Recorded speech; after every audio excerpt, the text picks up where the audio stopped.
and welcome back to Sandra's Supernatural Tales of the Strange and Macabre. This story comes to me from some friends in New Mexico. My friend Isabella called me one evening before dinner, and she was sobbing as she told me that her and her husband Enrique were getting divorced.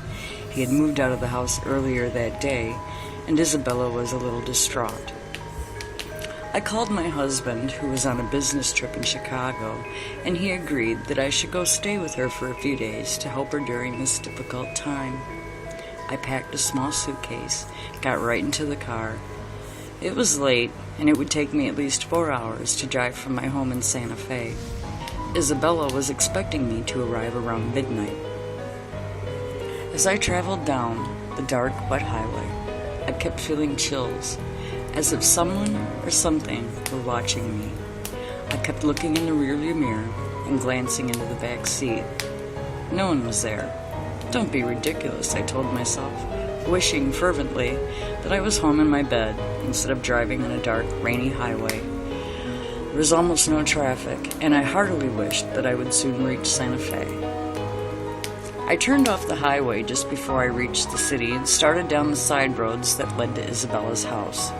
As I approached a small crossroads, I saw a woman step into the street directly in front of my car. I shrieked in fright, slammed on my brakes, praying I would miss her. The car shuddered to a halt, and I looked frantically around for the woman, and then I saw her right beside my window, looking in at me. She had the face of a demon, twisted, eyes glowing red, and short, pointed teeth. I screamed as she leapt at my window, her clawed hands striking the glass. I put my foot down on the accelerator and the car leapt forward. For a few terrible moments, she ran alongside the car, keeping up easily, striking at me again and again.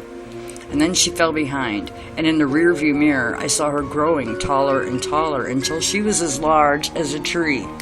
Red light swirled around her like a mist, and she pointed after me, her mouth moving though I couldn't make out her words. I jerked my attention back to the road, afraid of what might happen if my car ran off the street.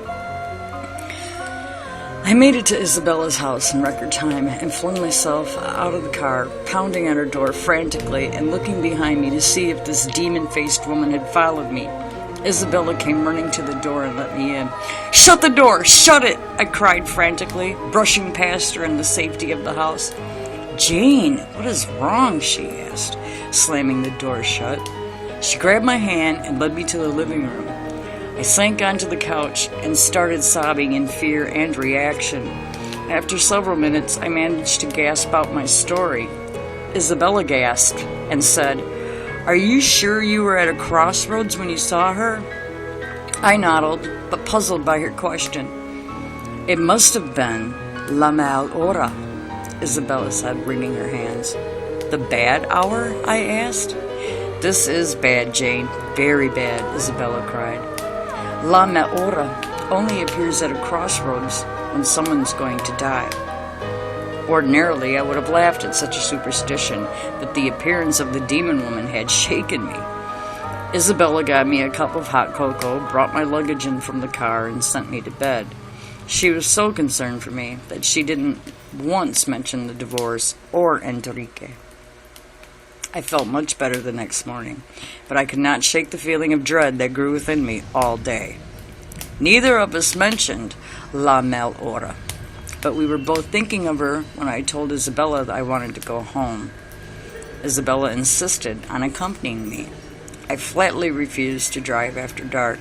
I was afraid I would see the demon woman again when I passed the crossroads.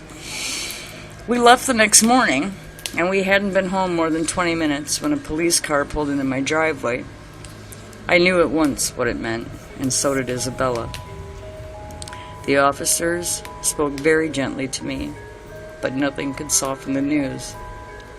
My husband had been mugged on the way back to his hotel after dinner last night. His body had not been found until this morning.